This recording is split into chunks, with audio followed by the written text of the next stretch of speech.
भारतीय वायुसेना को मिली प्रचंड ताकत। देश में SCL द्वारा विकसित हल्का लड़ाकू हेलीकॉप्टर LCH वायुसेना में शामिल।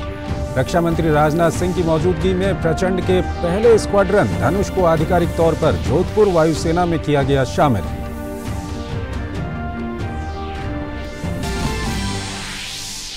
गुजरात दौरे पर पहुंची राष्ट्रपति द्रौपदी मुर्मू ने गांधीनगर में आयोजित समारोह में 1330 करोड़ रुपए की परियोजनाओं का किया शिलान्यास और लोकार्पण। कहा, इन परियोजनाओं से पैदा होंगे रोजगार के अवसर, किसानों व छोटे उद्यमियों को मिलेगा फायदा। गांधी आश्रम में चलाया चरखा।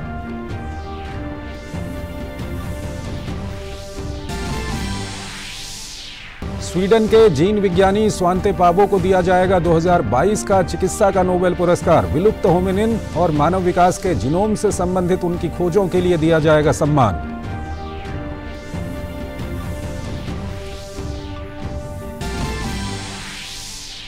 टेलीविजन चैनलों और डिजिटल मीडिया पर दिखाए जाने वाले सट्टेबाजी के विज्ञापनों पर सूचना प्रसारण मंत्रालय सख्त। जारी की एडवाइजरी। कहा, सट्टेबाजी देश भर में अवैध, विज्ञापन देने पर लग सकता है जुर्माना। सट्टेबाजी के विज्ञापनों से बचने की सलाह। 36वें राष्ट्रीय खेलों में स्वप्ना बर्मन ने महिलाओं की हेप्टाथॉन में जीता स्वर्ण पदक। पुरुषों के डिस्कस थ्रो में कृपाल सिंह ने मारी बाजी। वहीं तैराकी में पुरुषों की 4x100 मीटर रिले में रोमांचक मुकाबले में सर्विसेज ने जीता स्वर्ण पदक।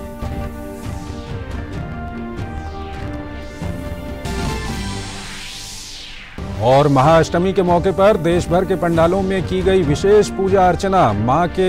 मां गौरी रूप को लोगों ने पूजा। पंडालों में मां के दर्शनों को उमड़े लोग। गुजरात में गरबा डांडिया की रौनक। कल होगी महानवमी की पूजा।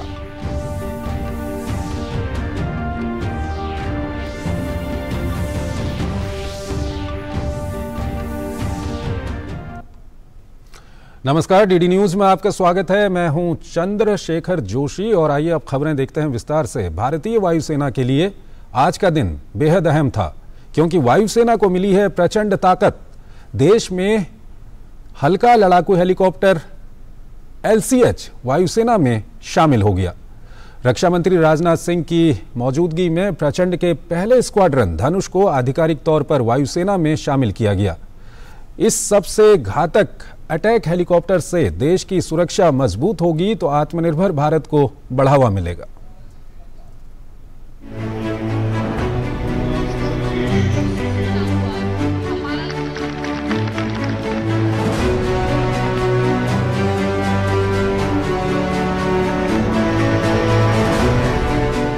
सुखोई 30 लड़ाकू जेट और LCH के साथ ALH की फ्लाइट पास्ट की गर्जना के साथ शुरू हुआ वो समारोह जिसका इंतजार देश को पिछले 2 दशकों से था। 3 अक्टूबर यानी सोमवार को रक्षा मंत्री राजनाथ सिंह की मौजूदगी में भारतीय वायुसेना में LCH लाइट कॉम्बैट हेलीकॉप्टर प्रचंड के पहले स्क्वाड्रन धनुष को आधिकारिक तौर पर जोधपुर में शामिल हो गया। इसी के साथ भारत दुनिया का 7वां देश बन गया जो अटैक हेलीकॉप्टर का निर्माण कर सकता है। वायुसेना की परंपरा के अनुसार वाटर कैनन सैल्यूट देकर हेलीकॉप्टर का स्वागत किया गया। रक्षा मंत्री ने सबसे पहले सर्वधर्म पूजा की और इसके बाद LCH के सामने खड़े होकर फोटो भी खिंचवाई। इस मौके पर रक्षा मंत्री राजनाथ सिंह ने कहा कि लाइट कॉम्बैट हेलीकॉप्टर का शामिल होना वायुसेना की क्षमताओं में बढ़ोतरी के साथ साथ रक्षा उत्पादन क्षेत्र में आत्मनिर्भरता की ओर भी एक बड़ा कदम है। रक्षा मंत्री ने कहा कि लंबे समय से हमलावर हेलीकॉप्टरों की जरूरत थी। देश में लंबे समय से स्वदेशी अटैक हेलीकॉप्टर्स की आवश्यकता महसूस की जा रही थी। 1999 में कारगिल युद्ध के दौरान इसकी जरूरत को गंभीरतापूर्वक अनुभव किया गया।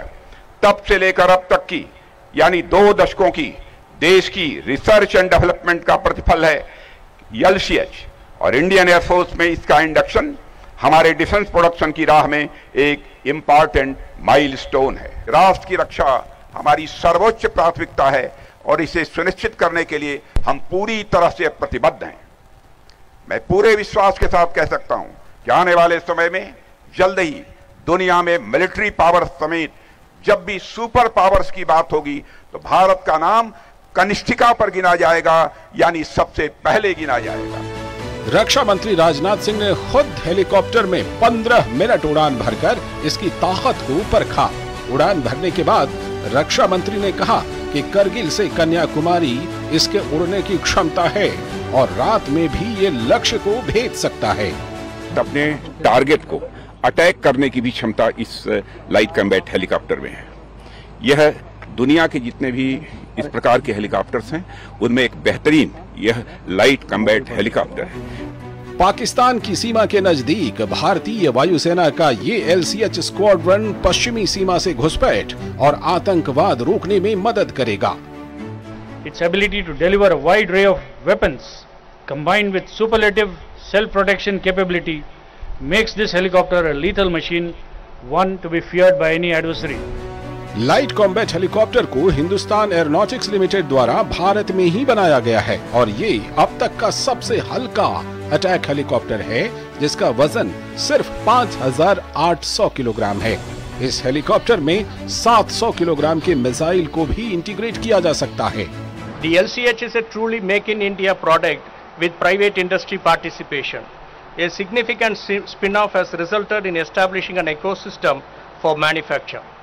LCH जिस तरह से आज हमारे सामने है, अब ये LCH प्रचंड के नाम से पूरी दुनिया में जाना जाएगा और इसका जो स्क्वाड्रन है उसका नाम रखा गया है धनुष, जो तीखा वार करता है और दुश्मन को नेस्ते नाबूद कर देता है। लाइट कॉम्बैट हेलीकॉप्टर दुनिया के सबसे घातक अटैक हेलीकॉप्टर्स में से एक है, क्योंकि यह 15,000 फीट तक की ऊंचाई पर भी आसानी से ऑपरेट कर सकता है। अब तक भारतीय वायुसेना युद्ध क्षेत्र के हेलीकॉप्टर्स के तौर पर रूस के Mi-35 और Mi-25 हेलीकॉप्टर्स का इस्तेमाल कर रही थी। LCH के अलावा भारतीय वायुसेना को अमेरिका के बोइंग AH-64E अपाचे हेलीकॉप्टर भी अपनी सेवाएं पहले से ही दे रहा है। LCH को अगस्त 2017 को शुरुआती ऑपरेशनल क्लियरेंस मिली थी और अब ये तैयार है अपनी सेवाओं के लिए दुश्मनों को सबक सिखाने के लिए। 2 दशकों से जिसका इंतजार था वो LCH प्रचंड अब हमारे सामने है और ये दिखाता है कि भारत अब तेजी से आत्मनिर्भर भारत की ओर कूच कर चुका है। कैमरामैन कुलदीप के साथ मैं ओम प्रकाश दास, जोधपुर एयरबेस से। गुजरात दौरे पर पहुंची राष्ट्रपति द्रौपदी मुर्मू ने गांधीनगर में आयोजित समारोह में 1,330 करोड़ रुपए की परियोजनाओं का शिलान्यास और लोकार्पण किया।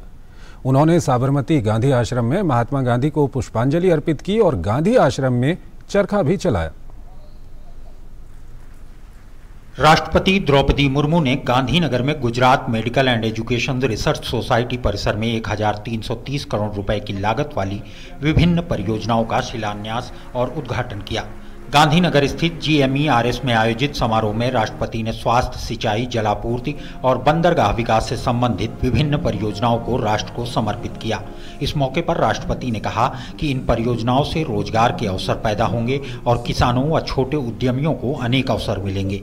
इस परियोजना में स्वास्थ्य, मेडिकल एजुकेशन, सिंचाई, सड़क निर्माण तथा शिपिंग और वाटरवेज से जुड़ी विभिन्न प्रोजेक्ट्स हैं। मैं इन सभी प्रोजेक्ट्स की सफलता की कामना करती हूँ। इन परियोजनाओं से रोजगार के नए अवसर पैदा होंगे तथा हमारे किसान भाई बहनों, छोटे व बड़े उद्यमियों को व्यापार के ओर अधिक अवसर मिलेंगे। राष्ट्रपति बनने के बाद द्रौपदी मुर्मू की पहली गुजरात यात्रा है। इससे पहले उन्होंने साबरमती गांधी आश्रम में महात्मा गांधी को पुष्पांजलि अर्पित की और प्रार्थना की। इस अवसर पर राज्यपाल आचार्य देवव्रत और मुख्यमंत्री भूपेंद्र पटेल भी मौजूद रहे। उन्होंने आगंतुक पुस्तिका में लिखा कि महात्मा गांधी की पावन धरती की यात्रा ने उन्हें अमिट विश्वास और प्रेरणा दी है। राष्ट्रपति ने गांधी आश्रम में चरखा भी चलाया। Bureau report, TD news. Akashvani Delhi के रंग भवन में मतदाता जंक्शन साप्ताहिक श्रृंखला का शुभारंभ मुख्य चुनाव आयुक्त राजीव कुमार ने किया। आप सोच रहे होंगे कि आखिर ये मतदाता जंक्शन है क्या? मतदाता जंक्शन एक साप्ताहिक श्रृंखला है जो आकाशवाणी पर हर एक शुक्रवार को प्रसारित होगी, जिसमें चुनाव आयोग मतदाताओं से सीधा संवाद करेगा और मतदान के लिए प्रेरित करेगा।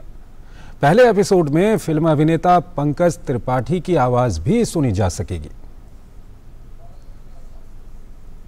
किससे मिलवाने वाली थी तुम मुझे? चुनावी चाचा आइए मिलिए भारत से, और भारत चुनावी चाचा और चाचा की। जंक्शन का नाम जहन में आते ही रेलवे स्टेशन की छवि उभर कर सामने आती है, जहां कई दिशाओं से आने वाली रेलगाड़ियों का समागम होता है। ठीक उसी तरह मतदाता जंक्शन चुनाव आयोग और आम लोगों के बीच नई संभावनाओं का पता लगाएगा, जिसमें आकाशवाणी दिल्ली की सबसे बड़ी भूमिका होगी। दरअसल आकाशवाणी दिल्ली मतदाता जंक्शन नाम से 52 एपिसोड की एक साप्ताहिक श्रृंखला शुरू करने जा रही है। एक भव्य समारोह में भारत के मुख्य निर्वाचन आयुक्त राजीव कुमार ने इस श्रृंखला का शुभारंभ किया। ये 52 एपिसोड्स हैं, इसमें बहुत सारी सूचना और बहुत सारी सूचना का द्विपक्षीय आदान प्रदान सबके साथ में होगा। वोटर लिस्ट में नाम शामिल करना है।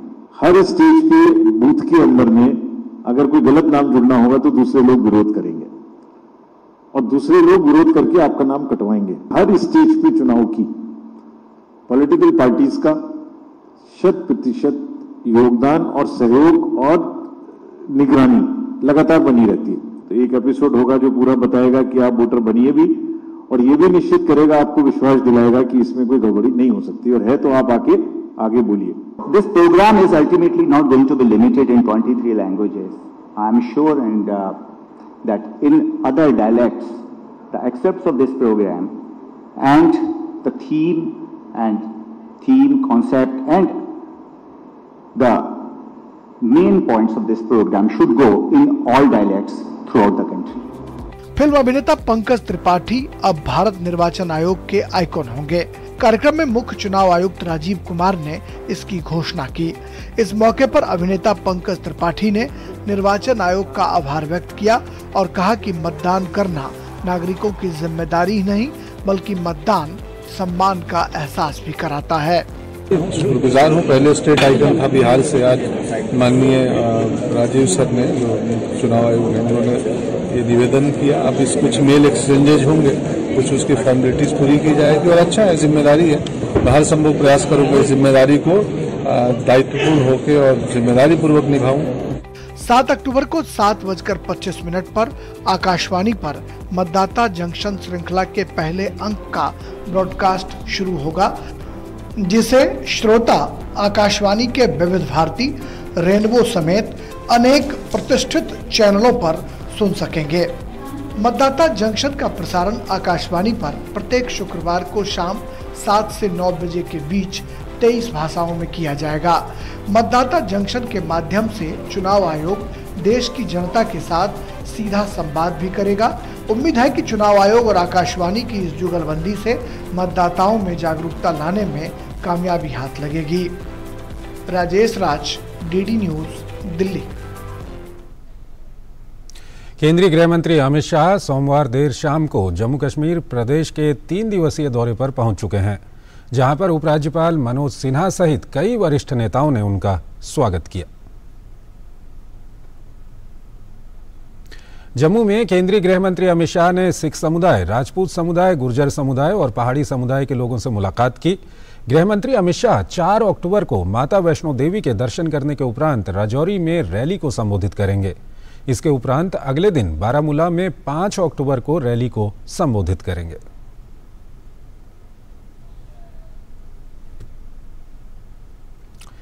सूचना और प्रसारण मंत्रालय ने मीडिया को ऑनलाइन सट्टेबाजी प्लेटफॉर्म्स के विज्ञापन प्रकाशित करने से परहेज करने की सलाह दी है।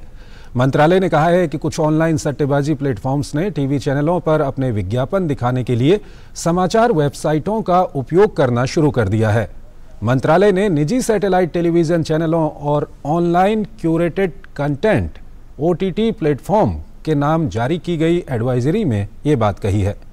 मंत्रालय ने कहा है कि सट्टेबाजी देश के अधिकांश हिस्सों में प्रतिबंधित है और ये उपभोक्ताओं, विशेष रूप से युवाओं और बच्चों के लिए वित्तीय और सामाजिक आर्थिक जोखिम पैदा करता है।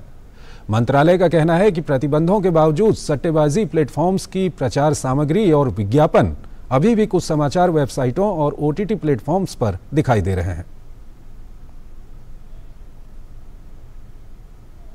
प्रधानमंत्री नरेंद्र मोदी बुधवार को दशहरे के दिन हिमाचल प्रदेश के दौरे पर रहेंगे। इस दौरान पीएम मोदी 3,650 करोड़ रुपए से अधिक की परियोजनाओं का उद्घाटन और शिलान्यास करेंगे। वो एम्स बिलासपुर का उद्घाटन करेंगे, जिसकी आधारशिला भी उन्होंने ही रखी थी। इसके साथ ही पीएम 1,690 करोड़ रुपए से अधिक के राष्ट्रीय राजमार्ग को 4 लेन का बनाने की परियोजना की आधारशिला भी रखेंगे। इस परियोजना से क्षेत्र में औद्योगिक विकास और पर्यटन को बढ़ावा मिलेगा। प्रधानमंत्री नालागढ़ में मेडिकल डिवाइस पार्क की आधारशिला रखेंगे और बंदला में सरकारी हाइड्रो इंजीनियरिंग कॉलेज का उद्घाटन करेंगे। इसके बाद पीएम मोदी कुल्लू दशहरा समारोह में शामिल होंगे। प्रधानमंत्री की ओर से 2025 तक टीबी मुक्त भारत अभियान को लेकर जागरूकता पैदा की जा रही है। इसी कड़ी में स्वास्थ्य मंत्री मनसुख मंडाविया ने राजधानी दिल्ली स्थित कर्तव्य पथ पर विभाग के अधिकारियों और एम्स के चिकित्सकों के साथ साइकिल रैली में हिस्सा लिया। उन्होंने बताया कि देश भर में 9 लाख से अधिक टीबी के मरीजों को गोद लिया गया है। सभी टीबी पेशेंट को गोद लेने के लिए एक अभियान चलाया था। मुझे खुशी है कि 9 लाख से अधिक टीबी पेशेंट को किसी ने व्यक्तिगत तौर पर, कई एनजीओ ने, कॉरपोरेट सेक्टर ने, हॉस्पिटल ने, सभी ने टीबी पेशेंट को गोद लेके एक बहुत अच्छी लोक भागीदारी साझी की है।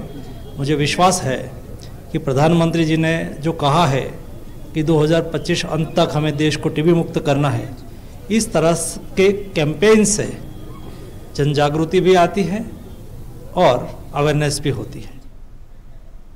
दुनिया के सबसे प्रतिष्ठित सम्मान माने जाने वाले नोबेल पुरस्कारों के ऐलान की शुरुआत हो गई है। स्वीडन के आनुवंशिकी विशेषज्ञ स्वांते पाबो को 2022 के लिए नोबेल पुरस्कार मेडिसिन का मिला है। नोबेल पुरस्कारों के ऐलान का इंतजार पूरी दुनिया को बेसब्री से रहता है, जिसकी शुरुआत सोमवार को हो गई है। चिकित्सा के क्षेत्र में स्वीडन के स्वांते पाबो को नोबेल पुरस्कार देने के ऐलान के साथ ही विभिन्न क्षेत्रों में विजेताओं के नामों की घोषणा की शुरुआत हो गई। नोबेल समिति के सचिव थॉमस पर्लमैन ने बताया कि लुप्त हो चुकी होमिनिन और मानव विकास की जीनोम से जुड़े शोध के लिए उन्हें इस प्रतिष्ठित पुरस्कार के लिए चुना गया है। दरअसल होमिनिन मानव नस्ल की सब फैमिली है। उन्होंने लुप्त मानव जाति और आधुनिक मानव जाति के बीच की कड़ी की तलाश के लिए निएंडरथल जीनोम की सीक्वेंसिंग पर काम किया।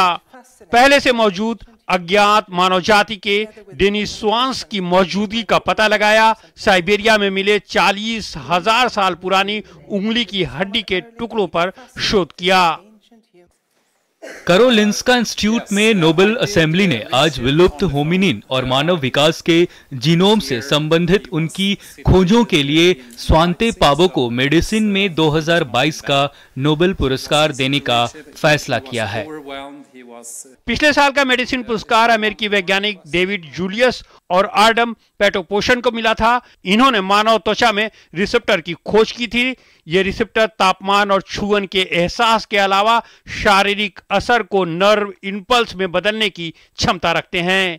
इससे पहले इस क्षेत्र में नोबेल पुरस्कार को जीतने वाले प्रसिद्ध रिसर्चर्स रहे हैं। इनमें 1945 का पुरस्कार जीतने वाले अलेक्जेंडर फ्लेमिंग हैं, जिन्होंने पेनिसिलिन की खोज की थी। इसके अलावा ट्यूबरकुलोसिस पर रिसर्च करने वाले रॉबर्ट कोच को 1905 में इस पुरस्कार से नवाजा गया था। पुरस्कार पाने की खबर सुनकर पाबो हैरान रह गए। उनकी खुशी का ठिकाना न रहा। पाबो के पिता बायोकेमिस्ट सुने बर्सस्ट्रम्स भी नोबेल पुरस्कार जीत चुके हैं। स्वांते पाबो पुरस्कार पाने की खबर सुनकर हैरान थे। वह बहुत खुश हुए। एक धनी स्वीडिश उद्योगपति और डायनामाइट के आविष्कारक सर अल्फ्रेड नोबेल की वसीयत के आधार पर चिकित्सा, भौतिकी, रसायन, साहित्य और शांति क्षेत्र के लिए नोबेल पुरस्कार की स्थापना की गई थी। पहला नोबेल पुरस्कार वर्ष 1901 में सर अल्फ्रेड नोबेल के निधन के 5 साल बाद दिया गया था। वहीं अर्थशास्त्र के नोबेल की शुरुआत स्वीडन के केंद्रीय बैंक ने 1968 में की थी। प्रत्येक क्षेत्र के नोबेल के तहत विजेताओं को एक स्वर्ण पदक और एक प्रमाण पत्र के साथ 1 करोड़ क्रोनोर की पुरस्कार राशि दी जाती है। विजेताओं का सम्मान हर साल 10 दिसंबर को किया जाता है। 1896 में 10 दिसंबर की तारीख को ही अल्फ्रेड नोबेल का निधन हुआ था। नोबेल शांति पुरस्कार नॉर्वे में प्रदान किया जाता है, जबकि अन्य क्षेत्रों के पुरस्कार स्वीडन में दिए जाते हैं। ऐसा अल्फ्रेड नोबेल की इच्छा के अनुसार किया जाता है। शांति पुरस्कार समिति एकमात्र ऐसी समिति है जो नियमित रूप से पिछले वर्ष हासिल की गई उपलब्धियों के आधार पर विजेताओं को पुरस्कृत करती है।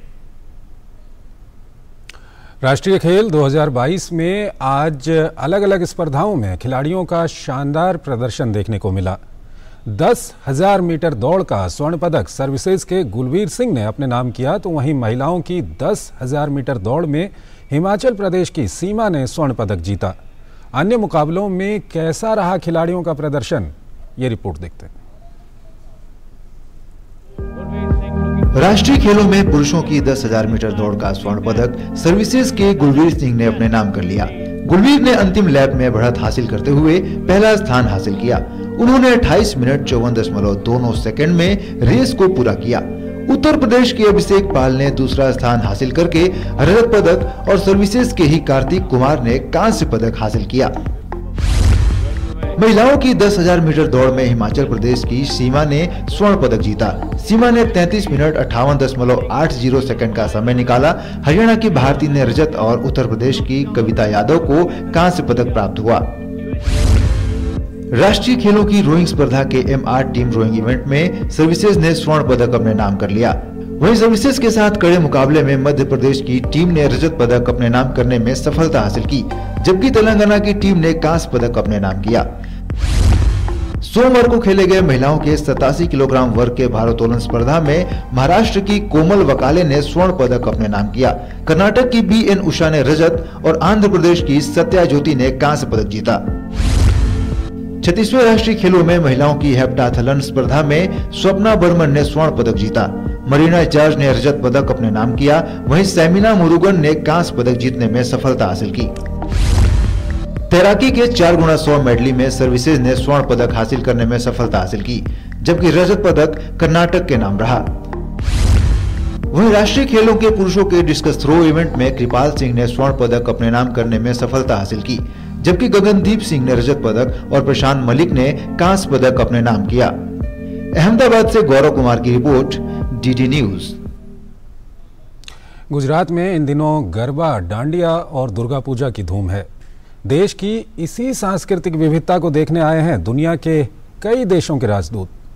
आइए आपको दिखाते हैं कि उनका अनुभव कैसा रहा।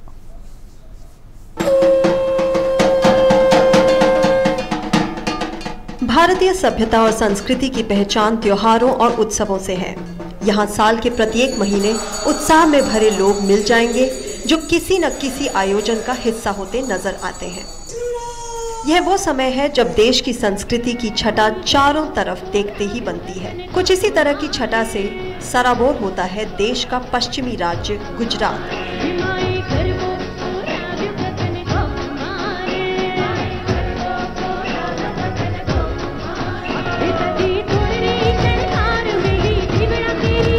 जहां रात के समय गरबा का आयोजन किया जाता है। नाचते गाते उत्सव को मनाने की यहाँ परंपरा सदियों से चली आ रही है और ये देश के साथ ही विदेशी सैलानियों के लिए भी आकर्षण का केंद्र है।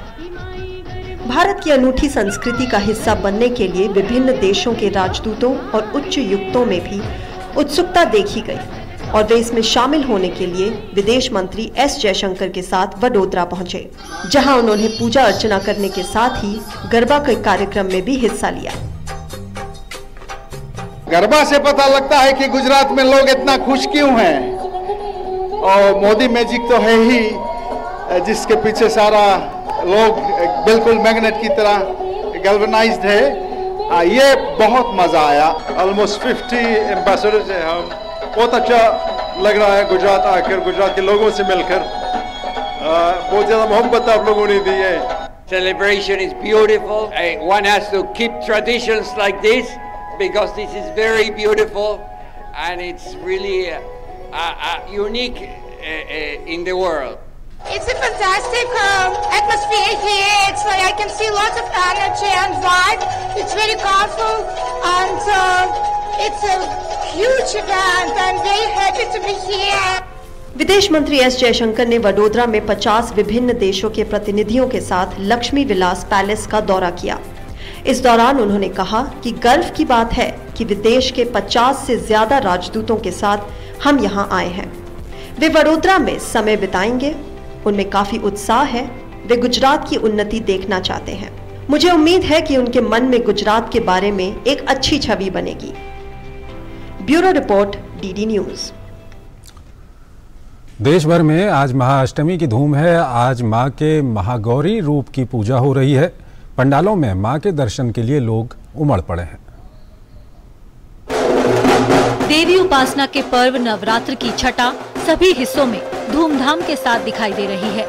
जहां एक और देश भर में पंडालों में अष्टमी की विशेष पूजा अर्चना की गई, तो देश के अलग अलग हिस्सों में मंदिरों में मां के महागौरी रूप का विशेष श्रृंगार भी किया गया।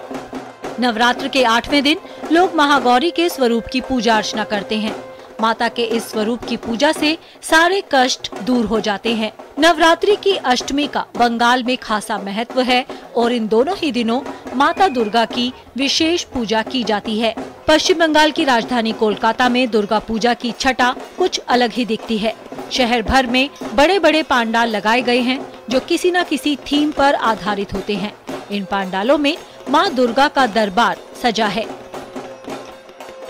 उधर मुंबई में भी मंदिरों में माता के विशेष रूप को सजाया गया है। मुंबा देवी मंदिर में विशेष आरती की गई।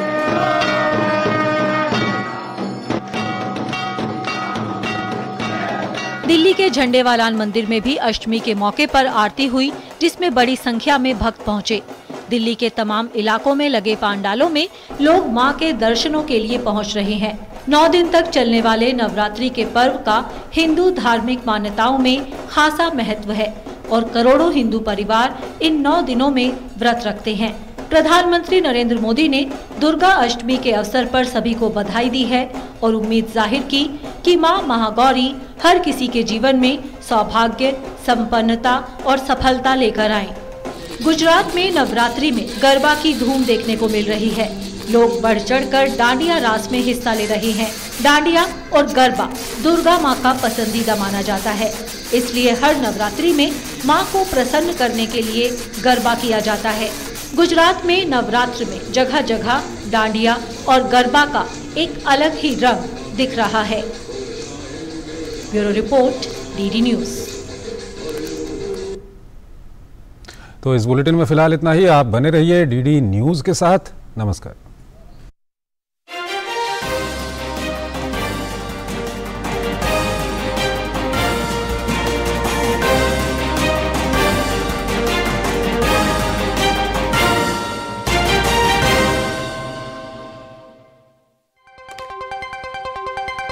राजनीति